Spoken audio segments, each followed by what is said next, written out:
Okay, we're back on.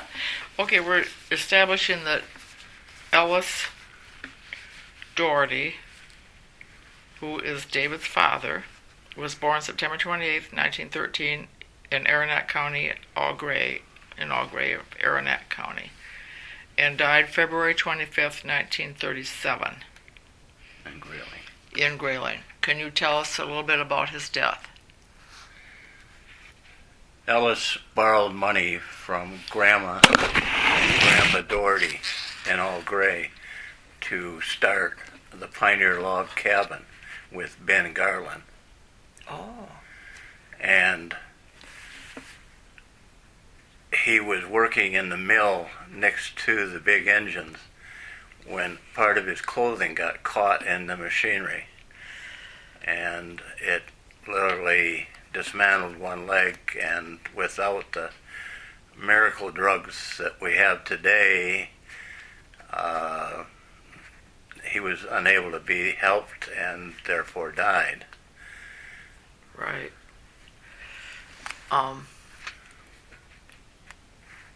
One leg was cut off?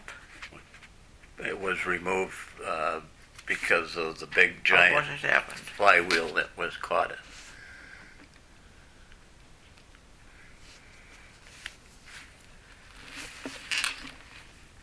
Where was this Pioneer Log Company?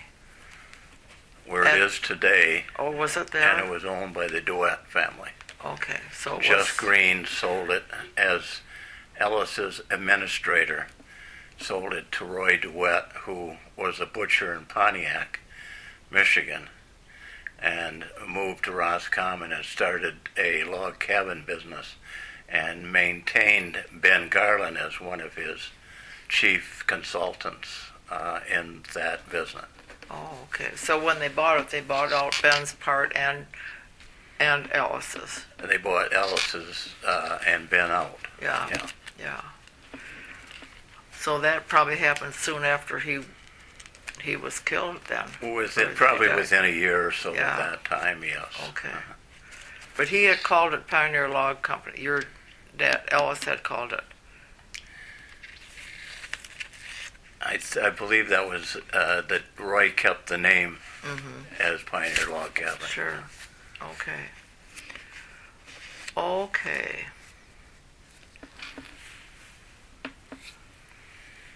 And what do you remember about your Grandma Minnie?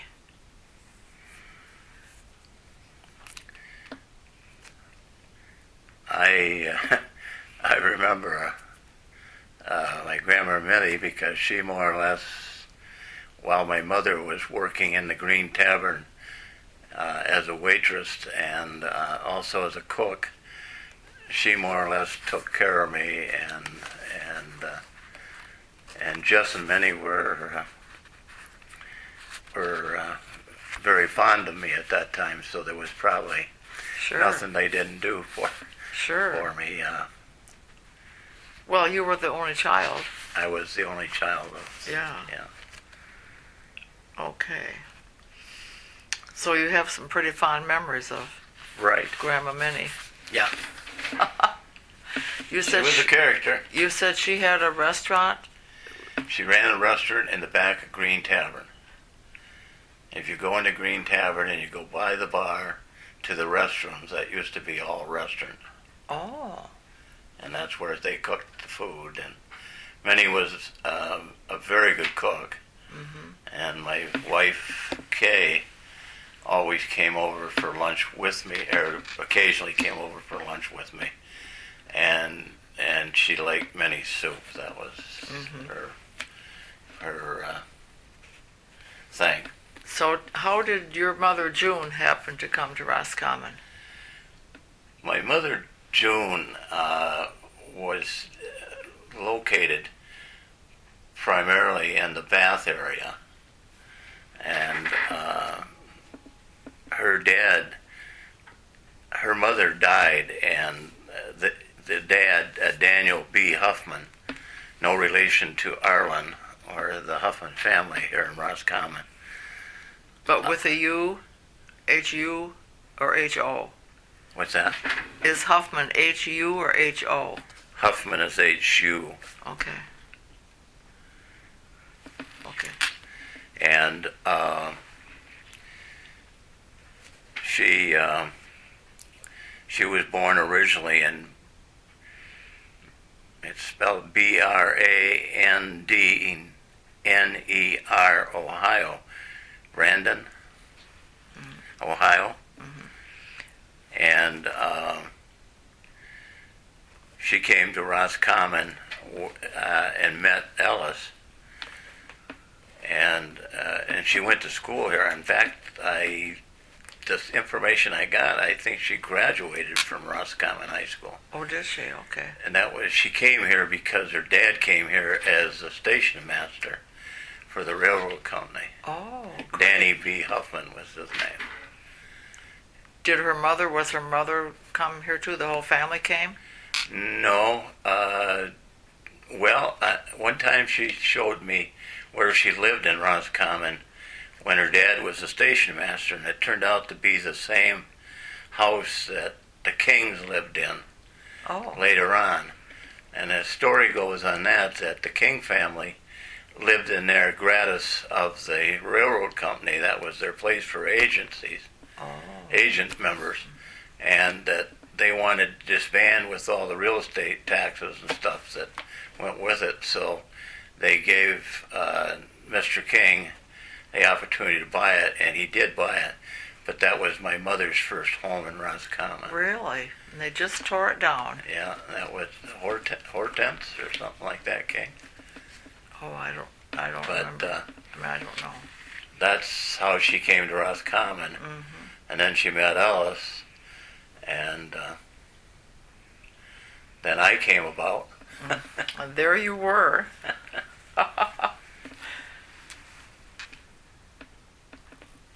Okay, and then after you were born, she still worked then in the restaurant, you were saying? After I was born and after Ellis passed, she still worked in the restaurant part of with Minnie. And I gathered from her that Minnie pretty well took care of June. And that's where she met Arv Osling, who was a bartender with Lorne Dunham at the time for Jesse M. Green. Oh. That's okay, so he did that for a while before he had the meat market? He did that before. He was a bartender at the old hotel, which, if I remember from our history, that the hotel at that particular time, and that was before Doc Offey moved his practice into the hotel, that one place where Doc Offey moved in was Ed Dow's Bar. Now that would be the Ed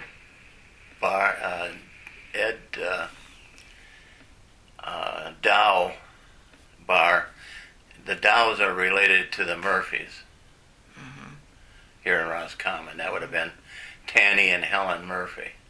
They were related in that area. And he ran a bar here for some time and then gave it up. And the hotel we're talking about is the one that's now the Spruce? Now it's the Spruce, that's correct. Okay.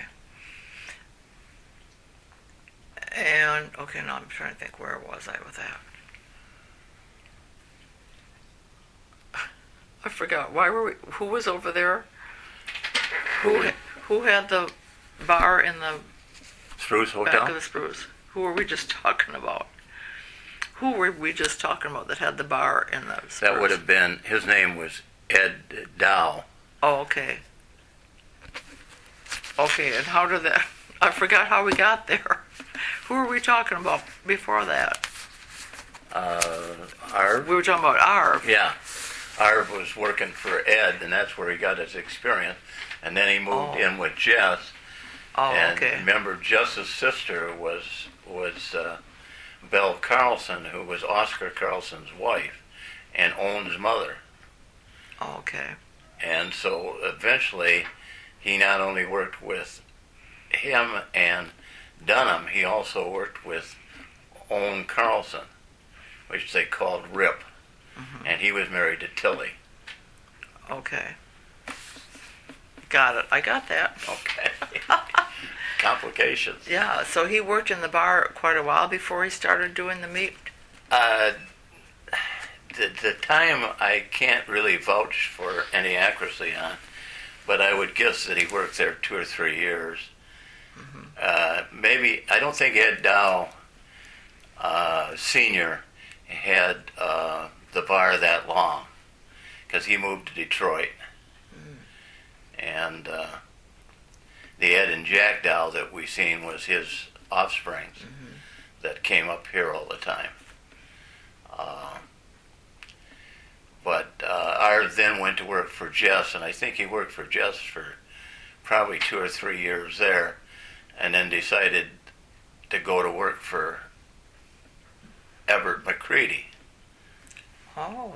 And so he worked in the grocery store at Everett McCready's during wartime, because you had to have green stamps, I remember. And the eggs came in some kind of a gelatin form. Hard-boiled eggs came in a barrel they were all in jello, kind of like stuff. Really? And Everett's sister always gave us kids candy. She always kept us kind of coming around for a little handout for... Which sister? Nell? That'd be Nell. Yeah. I couldn't think of her name. Yeah. Nell. Yeah. Everett was a nice man. So Arv learned the meat cutting from Everett? From Everett, yes. Yeah. And then later went into business for himself in back of Harvey Klute's restaurant and the bank.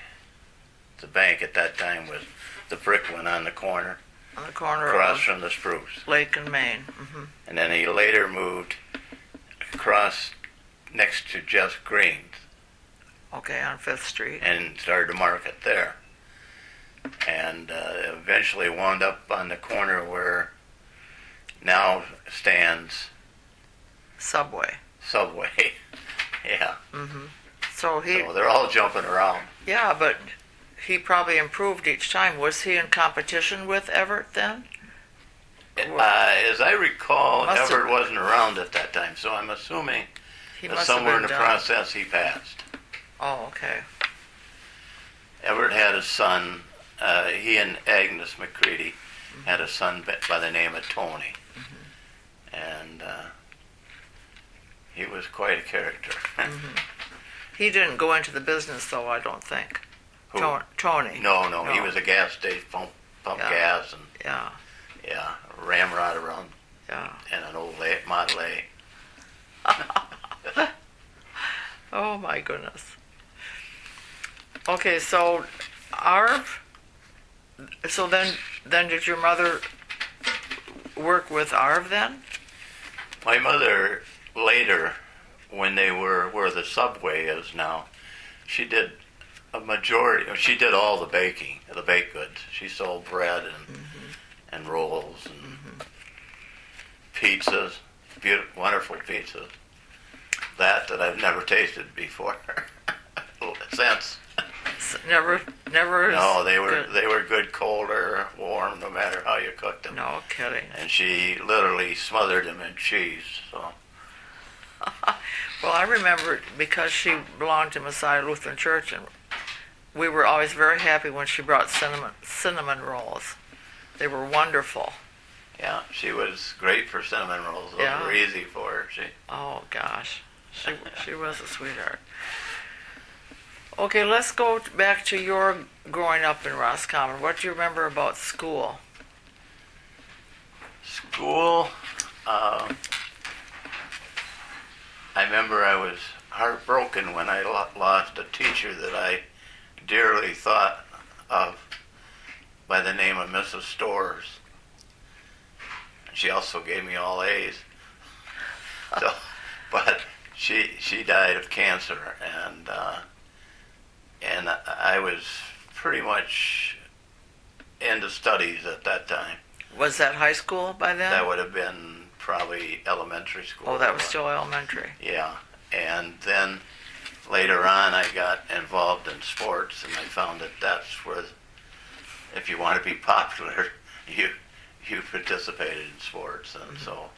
Did most of the students participate in sports? Was there a lot of participation in sports when you were in school? Actually, it was more of a, if you wanted the type of friends that you desire, you participated with them in sports, and therefore you gained their confidence and their respect, and therefore they were friends pretty much all the time. I remember I had a hard time losing for a while, and I finally come to grips by saying, if you give 110%, then you shouldn't, if you lose, you lose. And I overcame that. Actually, I had a better lesson than that. I had to go to a basketball game, and I forgot my gym bag, and so I had to go home, and I got stuck in the drive, and it made me mad, so I hauled off and kicked the car, and I about broke my leg. And I thought, that was really pretty darn dumb, Dave. From now on, you better learn to hold your temper.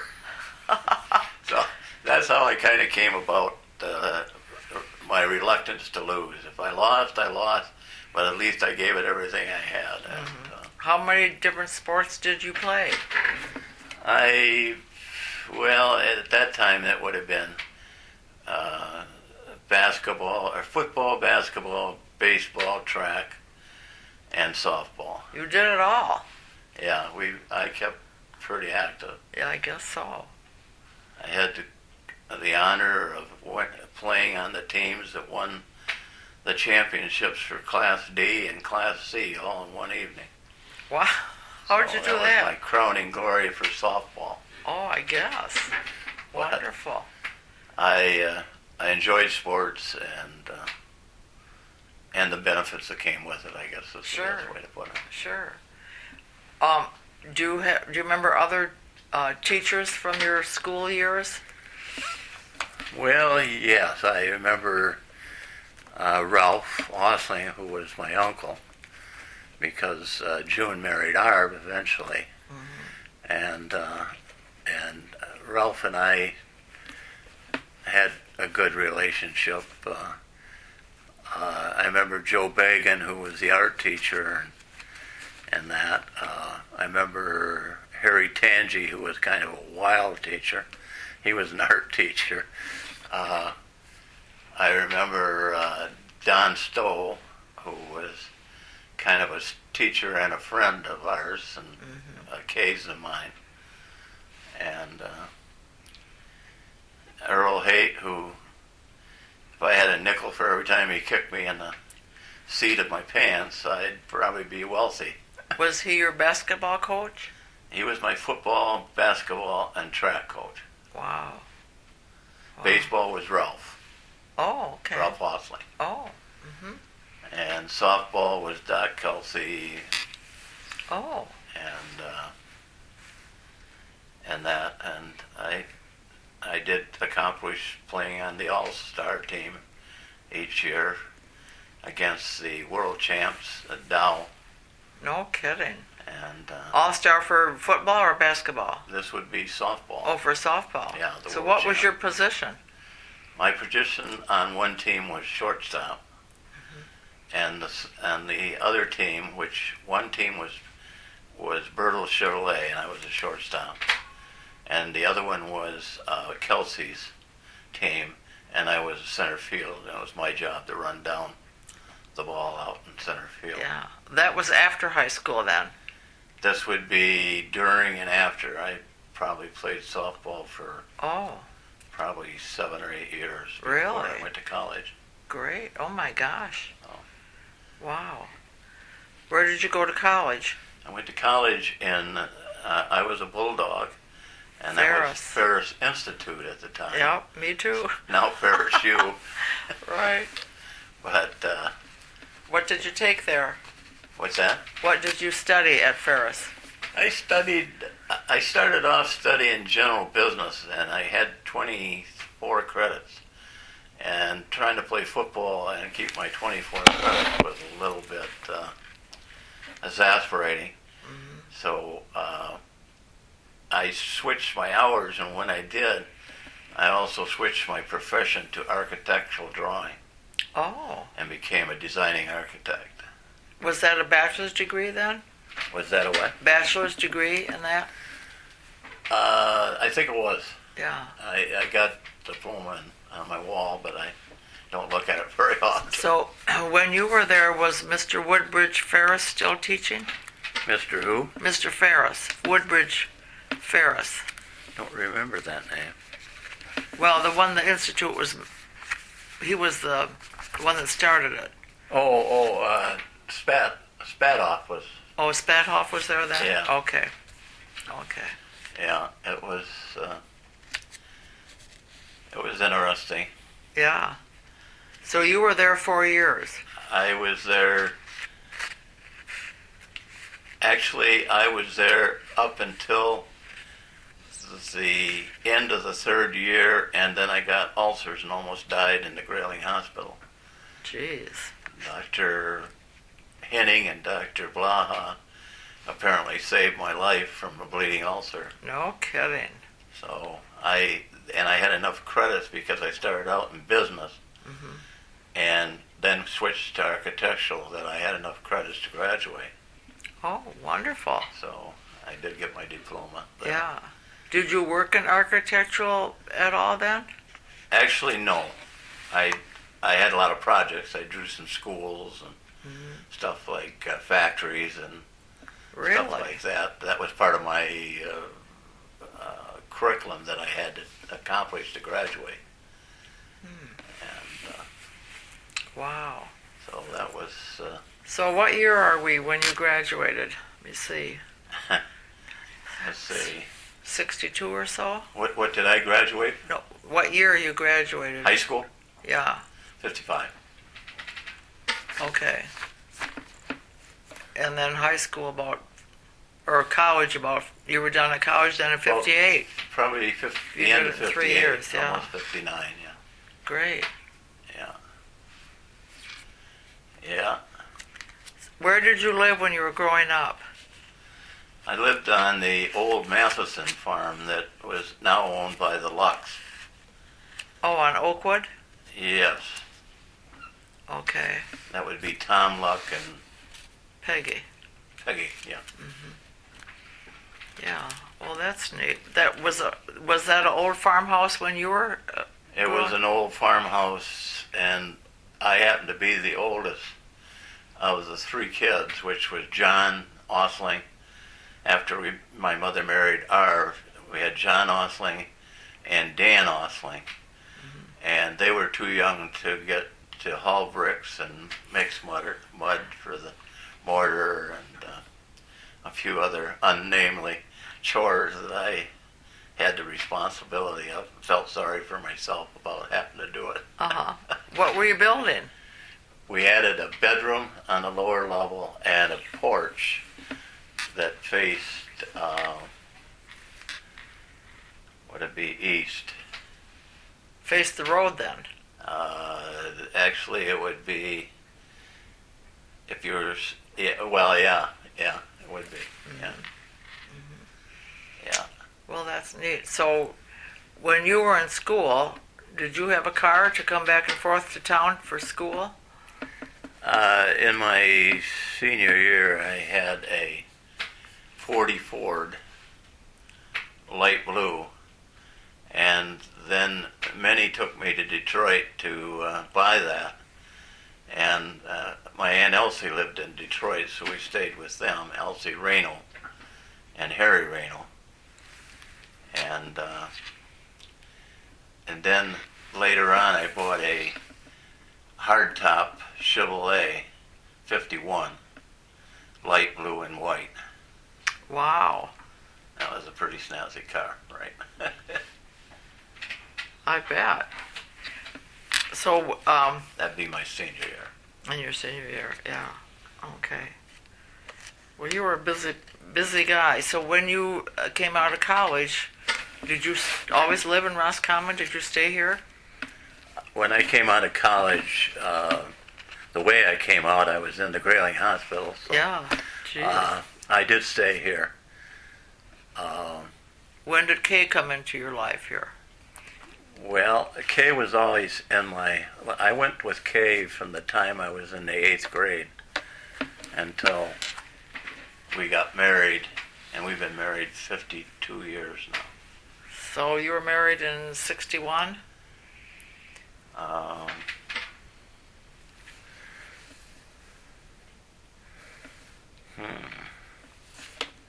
Good question. You're supposed to know that, David. I suppose.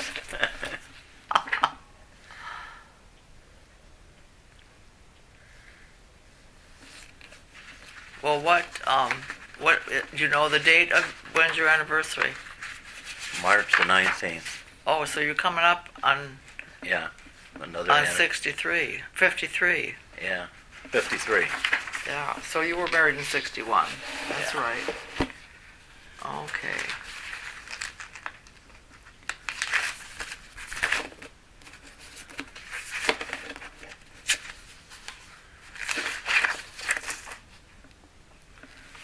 March 9th was 2 days ago. Is that what you said? Yeah. 1958 March 19th. I was married. 1958. Yeah, March the 19th, 1958.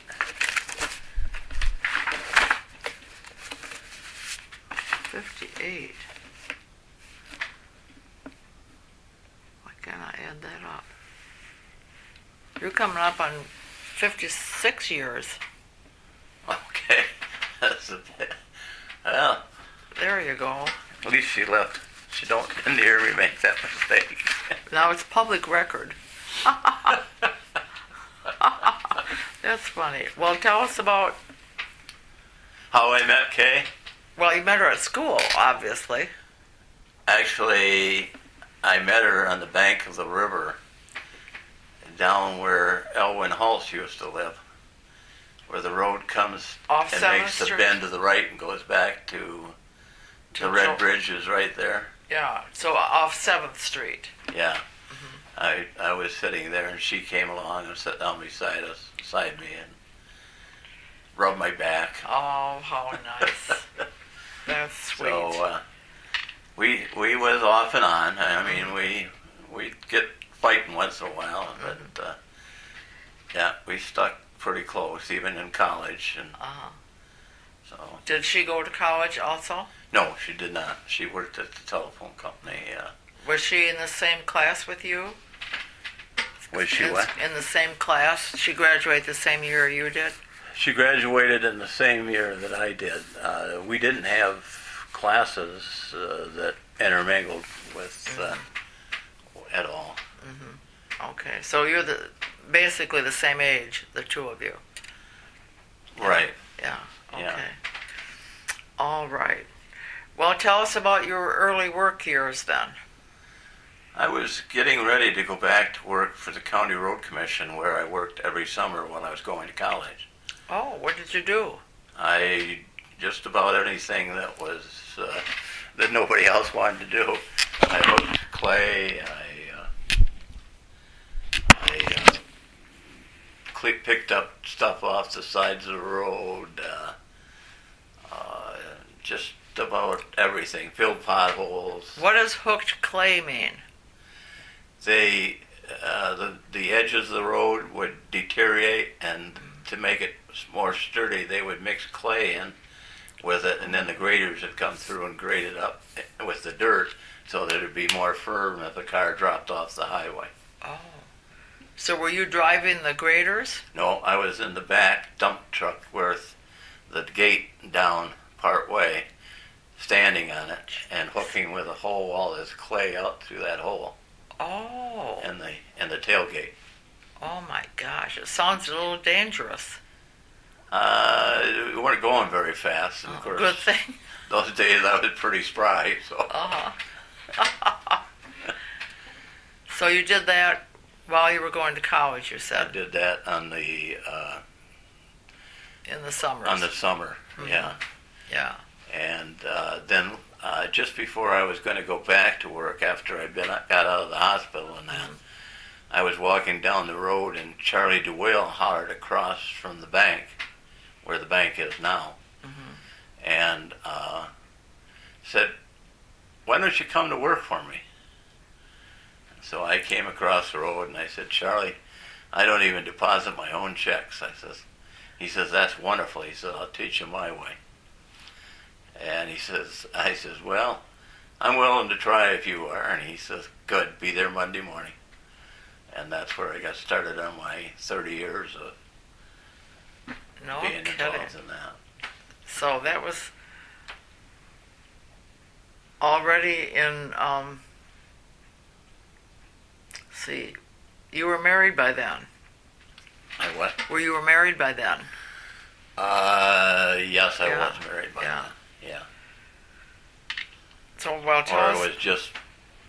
it was during that time that I got married, and I sure wish how it worked out. Yeah, that was nice to have a job in your hometown. Yeah, inside. Yeah. Outside, of course, you got to rest sometimes when it was raining. Yeah. Did you like your job at the bank? I did. I thought it was purposeful. I always tried to treat people as I wanted to be treated, and if they had a problem, I felt that that's where my expertise deserved attention, and that I tried to get them out. I didn't always agree with management on that because they thought they were going to get some assets, and I would give them time to sell it so they could get the assets. So did you start out as a cashier, or how did that go? I started out as a bookkeeper, and I worked in books filing checks till my knuckles, or the nails where they meet your finger, from sliding those checks in there, it'd be all bleeding and sore. Oh my And God. that, and then I worked myself into teller window, and then into the loan department, and Oh, okay. then as an assistant vice chairman, and then as a vice president, and that's where I wound up with the Bank of Chicago, Chicago Bank. I didn't work for Chase, actually. I worked for National Bank of Detroit, and So it was Roscommon State Bank when you started. it was Roscommon State Bank, right, when I started. And then when did NBD buy them out? Well, that's a good question. Around 80s, I think around 1980, because this stuff goes till, this is a history that Ruth Lehman and Jerry McReynolds wrote. Yeah, I think it was like 78 or 80 that they, you must have a lot of knowledge in your head after all these different... well, I just looked at these books. They're wonderful. Yeah. And they wrote this between 74 and 76, but then at the end they added a little bit when it was sold to, or when NBD took over. You understand, those were locked up. I Nobody understand. got to see those unless you had. That's amazing. They're really. That's the first I've looked at it. That's today. very well done. Yeah. Yeah. And it's kind of nice because it really started in 1907. It shows the growth of the bank and how all the branches were added, and so it parallels the growth of the community.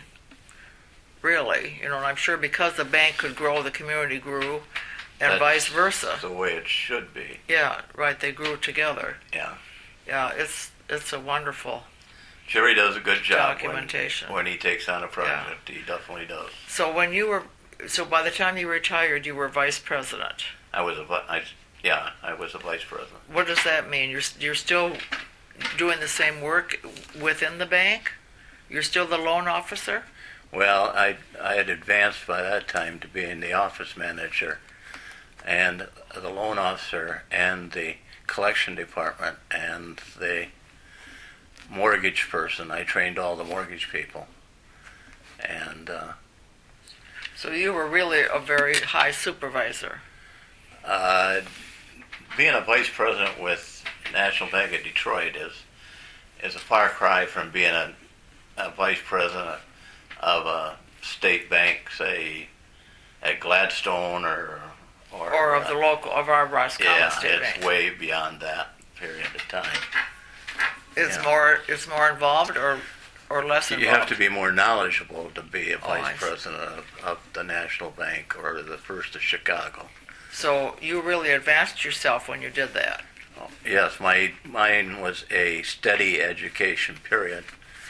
I used to go to Meadowbrooks and for training and dimensional sales training and all kinds of training to deal with people.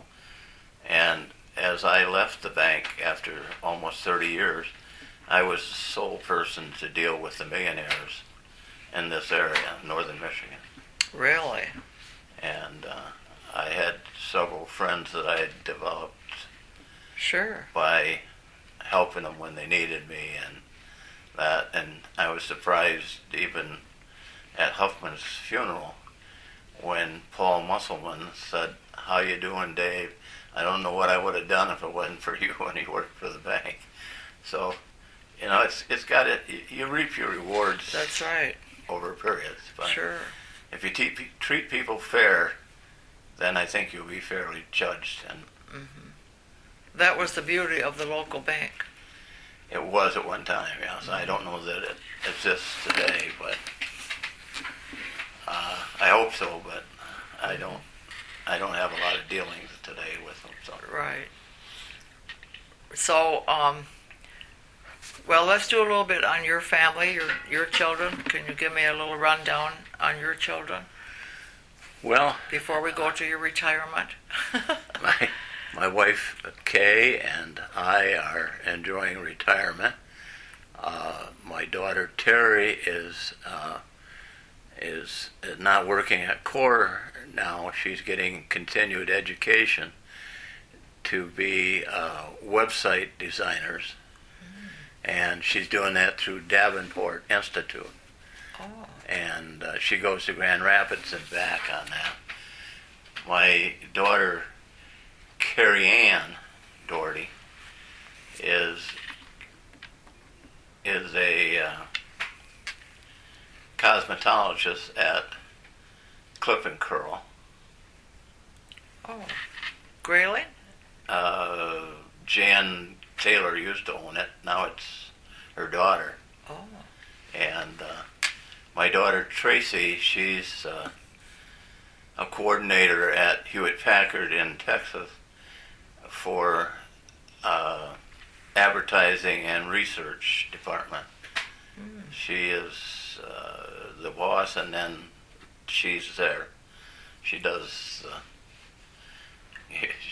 She's got a good position, but it's grunt work. Mm-hmm. She gets the dirty jobs. Yeah, I bet. But she knows how to do them. She's manipulative.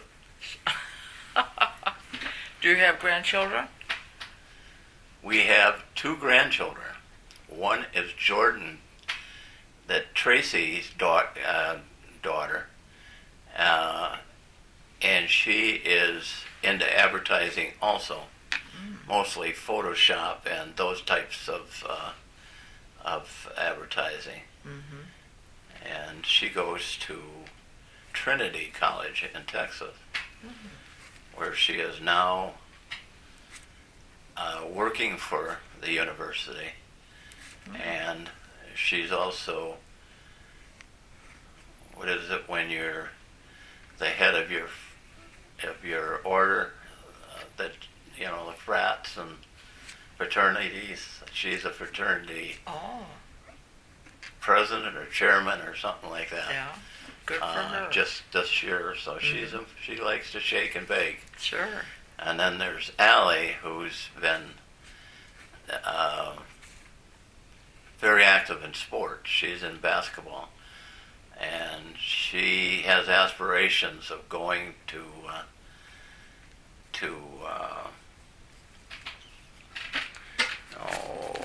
with Stanford. Oh. She wants to play basketball for Stanford. No kidding. She's still in high school? She's a senior this year in high school. That's another Tracy. Another daughter of Tracy's. This would be another daughter of Tracy's, Okay. yeah. I should also mention that both Jordan and Allie have been schooling in the gifted class since they've been in freshmen, and they're all getting A averages and A pluses. Probably from the smart grandpa, don't you think? I got a hunch it might be from their mother, their grandmother. Oh, well, I want to ask about what you've been doing since you retired, and then we'll, and all the civic things that you participate in. Well, I made myself very active as the township, Higgins Township Planning Commission, and then I was serving as the trustee for the church, the chairman. Which church? Congregational. Okay. And then I'm trustee at Kirtland. Oh, on the And board? I've been there for 4 or 5 years now. Okay. They extended my... How do you like that? I like that. Yeah. I'm secretary-treasurer out there. Mm-hmm. And How many people are on the board at Kirtland? trustees, Yeah. 7. So, just 7. Yeah. And I do like that. Then I got so I was having trouble breathing. And so I have a blood disease now that's anemic. And so I gave up the church chairmanship. I still maintain my job at Higgins Township because it's a short walk and I don't get out of breath to where I can't catch my breath. Mm-hmm. And at the Kirtland facility, they always have it in the same spot for me, so I can get into it. Good. And they moved it, so I feel obligated to stay Yeah. in there. And I guess probably that pretty well takes care of what my activity. What you're doing right now, but you have been active in Lions and Rotary and all that. Oh, haven't you? I had 30 some perfect attendance in Rotary. No kidding. And then I had the Lions Club, which I served on for 16 years, I think. Something like that. But I just was I didn't hold any office in the Lions. You were a worker. I was a grunt. You were a grunt, yeah. Well, that's a long time to give to a group. And, Well, yeah, I like to give back something. and that was simultaneous while you were in Rotary. They're both very active Yeah. groups. Rotary, I served as president, and I got Interact started in Roscommon. Oh, did you? I got to So- talk at Mackinac Island on the stage there Did about you? Interact and how to form it. Wonderful. Do most Rotary clubs have an Interact? No, we were the first in Michigan. No kidding. Yeah. I hired a guy from Indiana to talk, and 3 minutes before he was to go on stage, he said he couldn't do it. So I had to get up and do it. But Huh. I'd started it, so, Is that still ongoing, the Interact club? I have not heard much about that. I think it is, but I don't know for sure. It's what the Rotary does to develop leadership and business skills of high school kids from freshmen up to seniors. And it was good for them. I brought Dale Carnegie into it and had several programs with Dale Carnegie that would drive up here and put on a program for her. Great. Yeah, it was a good thing. I served as a liaison between Dale Carnegie classes and my fellow students, and had to put on the skits prior to them putting on their skits. Really? I was having fun. Sure. Why, sure. Just got tired, I guess. Well, it sounds very. I know you contributed a lot to our community. Well, the community's been, very good to us, and I think you should give something back. Have you traveled a lot? Actually, probably that's what I do the least amount of, is traveling. I mean, when you were younger, though, did you? We don't go to Florida in the summer. I haven't seen anything on the television that really would draw me away from Roscommon. It may be cold, but at least we're not flooded, or we're not That's being right. blown away. That's right. I agree. And here you are on the river. It's wonderful. Yeah, it's very nice. We don't have the hatches we had, but Are you a fisherman? yeah. I was. You was, yeah. Yeah. When I can't breathe, I have a little problem. Yeah, that's a little makes life a little different, doesn't it? Yeah. It's. I find that getting older is and change come in hand. When you were younger, did you hunt? Was that what? Did you hunt? Oh yes, I hunted. And we have a hunting club called the ABC Club. It's called the Asabo Beaver Club. It's upriver on the Asabo. And I probably contributed